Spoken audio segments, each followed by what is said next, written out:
Christophe Dansette. Bonjour Christophe. Bonjour Philomène. On va commencer par la France qui a connu une année 2020 très difficile pour ses exportations.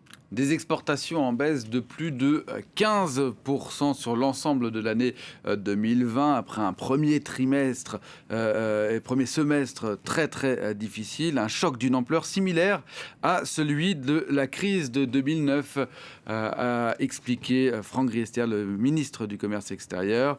La France fait beaucoup moins bien que la moyenne mondiale, mais aussi que la moyenne de l'Union européenne, notamment en raison de la chute de son secteur aéronautique, qui est vraiment le grand secteur d'exportation français, avec un déficit commercial qui se dégrade de plus de 65 milliards d'euros. Vous voyez ce chiffre derrière moi, 6 milliards d'euros de plus que l'année dernière. Et est-ce que ces chiffres du commerce extérieur ont un impact sur la bourse de Paris ?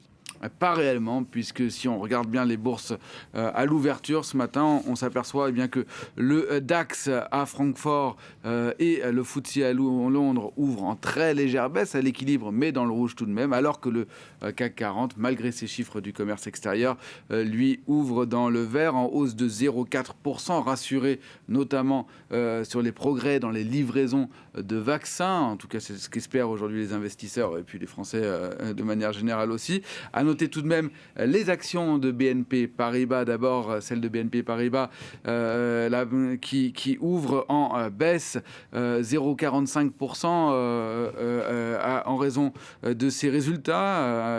BNP Paribas qui atteint son objectif, certes de 2020, mais qui a publié tout de même une chute de son chiffre d'affaires de 13,5%. En revanche, eh bien, Sanofi, lui, gagne plus de 2%, 2,22% à l'ouverture. Le groupe pharmaceutique publie un bénéfice de plus de 12 milliards d'euros, et ce malgré les critiques sur le retard de la production de son vaccin qui n'existe toujours pas. Un bénéfice important qui n'a pas empêché non plus le groupe d'annoncer la suppression de 400 emplois dans la recherche très récemment. Les syndicats se sont d'ailleurs mobilisés hier devant l'un des sites de recherche de Sanofi qui se trouve en banlieue parisienne pour dénoncer ces annonces.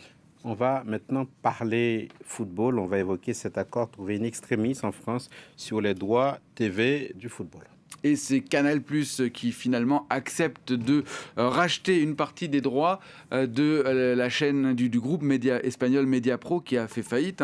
Et donc c'est Canal+ qui jusqu'à la fin du championnat diffusera les matchs de football de Ligue 1 et en partie aussi de Ligue 2. Au total, la Ligue de football professionnel touchera environ 670 millions d'euros pour l'ensemble de la saison 2020-2021, soit moitié moins tout de même que le précédent contrat qui dépassait les 1 milliard 100 millions d'euros. Invité de RTL ce matin, le patron de Canal+, Maxime Saada, s'est dit heureux d'avoir trouvé un dénouement. Il annonce même réfléchir à la création d'une nouvelle chaîne de télévision pour pouvoir diffuser tous ces matchs. On l'écoute.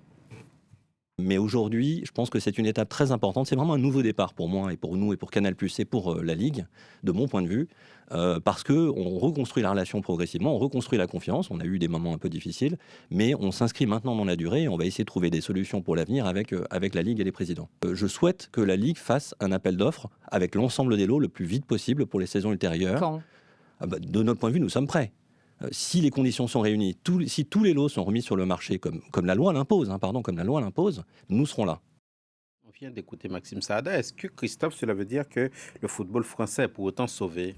Alors on va dire que c'est dans un premier temps un bol d'air. On a entendu ce qu'a dit Maxime Saada, mais le football français risquait réellement la faillite. Eh bien, il va y avoir une rallonge de Canal+, mais il ne faut pas se leurrer. La situation reste très compliquée. D'abord, les droits de diffusion, ils ont été divisés par deux, on l'a vu. Et puis la crise du Covid-19 a engendré, elle, d'autres pertes de revenus, en particulier sur les billetteries, puisque les stades sont vides, et aussi sur les transferts dont les montants ont baissé de 75% lors du dernier mercato qui vient de s'achever. Au total, les pertes pour l'ensemble de l'année pour la Ligue 1 et la Ligue 2 sont déjà estimées à 1 milliard 300 millions d'euros. Et pour revenir donc aux droits de diffusion du foot, le problème, on l'a entendu Maxime Sada, c'est qu'il n'est pas encore réglé. La solution qui a été trouvée ne concerne que cette année et il reste entier pour les 3 prochaines saisons. C'était l'info éco de Christophe Dansette. Merci Christophe et